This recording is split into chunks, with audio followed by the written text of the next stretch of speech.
Welcome back to Are You Smarter Than a Libertarian? Normally I do breakdowns of policy positions, but today we're going to have a little fun. I want to just add this video in here.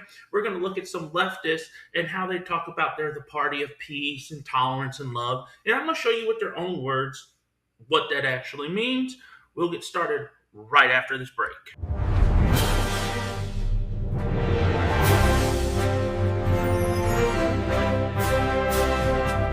You don't see my party doing? You don't see us burning down our cities. You don't see us rioting. You don't see...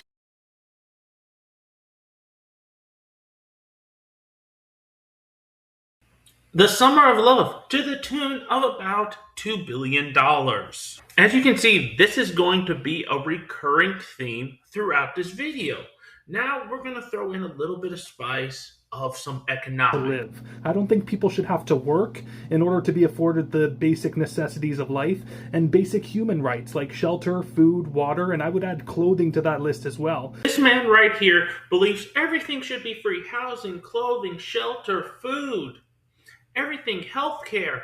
But here's the thing, those are all finite resources. And you have to have money. People have to be compensated for what they do. But this guy doesn't understand it, and we're going to hear from him again very shortly. If you can't afford to pay your employees a livable wage, then maybe you shouldn't be in business at all. Everyone should have enough money to pay their bills, to pay their rent, to pay for their food, to have a little bit left over for savings and leisure. Everyone should have enough money to pay those things, whether they work at McDonald's or whether they're a janitor or a social worker, a nurse, anything like that. People should have enough money to live. This gentleman misses the fundamental concept. You are only entitled to the compensation of the value you bring to this world. At the end of the day, whether we like it or not, whether it makes us feel good or not, is not germane to this. It is simply a matter of economics. You want a living wage? Have a skill that gives you the wage you want. Or here's another thing, stop electing politicians that drive your cost of living up. There's an idea. But people don't want to do that. People want to be lazy and not do any research into why people have the money and how they got it. They would rather be envious than actually want to sit and learn. All right, we've seen some people on the left complain about being a wage slave. Now we're going to talk about the SpaceX IPO and Elon Musk being the first trillionaire in human history. Watch some of these videos and tell me what you think. I think they're mostly crazy, but I'll let you decide. We have this woman right here who, for some reason, thinks that trillionaires should not exist. They provide a good and a service to the country. Look at Starlink. Look at SpaceX. Look at XAI. Those are things that people want and buy and purchase. So he should be worth that money if that's what the company's valued at. Companies that don't provide a good or service that people want go out of business. This person right here typifies the average American that does not know how to do basic math. You wouldn't have $172 billion left if there were 8 billion people in the world and Elon had $180 billion. That's not how math works. The actual number would be $22.50 per person. So yeah, maybe stick to something other than math because it is not your strong suit. Let's go back to a guy we met earlier in this video and see what he's got to say about rent. What if rent went down a little every year that you stayed instead of up? Here's another one. What if rent was free? What if rent was free instead of the predatory system that we have now? What if basic apartments, a 1-bedroom, 2-bedroom if you need, was just free? I think that would be pretty good.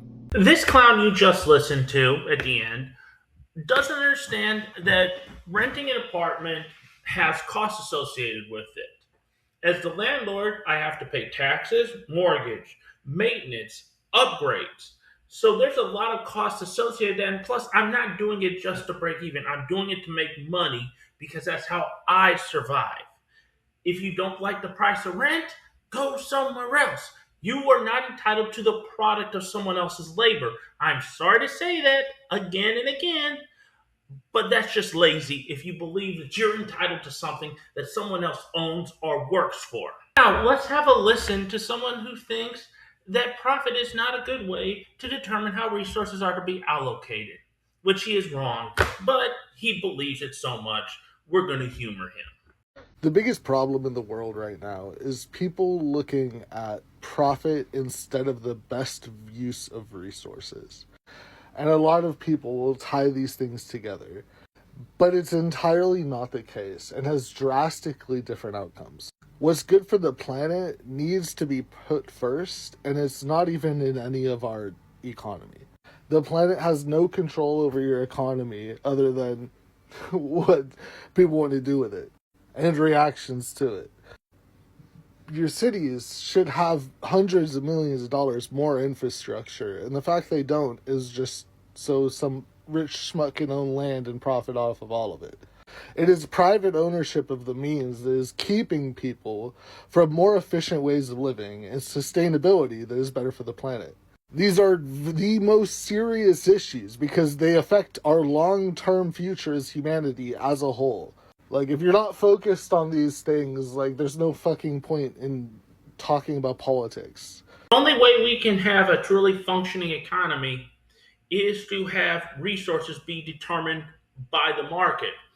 Is spending £1 million of steel on building a high-speed railroad worth it, or can we spend that £1 million of steel building infrastructure, building roads? What gives us a better ROI and can be done faster and more efficiently?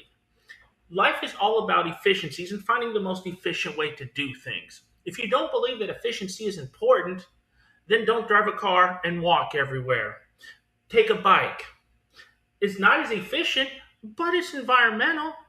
But you're trading time for efficiency. I would rather have efficiency and have more time than do something a different way and not have as much efficiency or time. Let's listen to a man with a nose ring complain that his girlfriend makes $15 an hour but can't get government insurance for health. She could probably get health insurance through her job. And if she is not making enough money, you can always contribute, or you can get married and put her on your health policy. Either way, you have options, and it's not the taxpayer's responsibility. You're telling me we have a trillionaire now, but my girlfriend who makes $15 an hour makes too much money to get government health care? Now, let's wrap up this video and this montage of stupidity with a progressive white woman saying all white people are racist and that even a dead white person can still kill a minority. Just listen to her stupidity and her self-hatred and her projection. Every single white person is racist and every single white person is dangerous because a dead white body can still be held against a member of another community. You have me mistaken for somebody who gives a fuck about your opinion.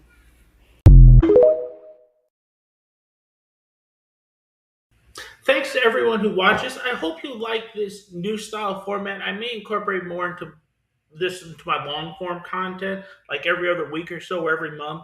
Just do a recap of the stupidity of the left and the right. So I thank you very much for watching. Please like, comment, subscribe, share. If you're listening on any of the podcasting platforms, Apple, iHeartRadio, Spotify, please leave a recommendation. Please like this. Please subscribe to it. I want to thank you very much for your time today. I wish you a great week, and I will see you on Monday. You can also follow me on TikTok at Jeff Metric.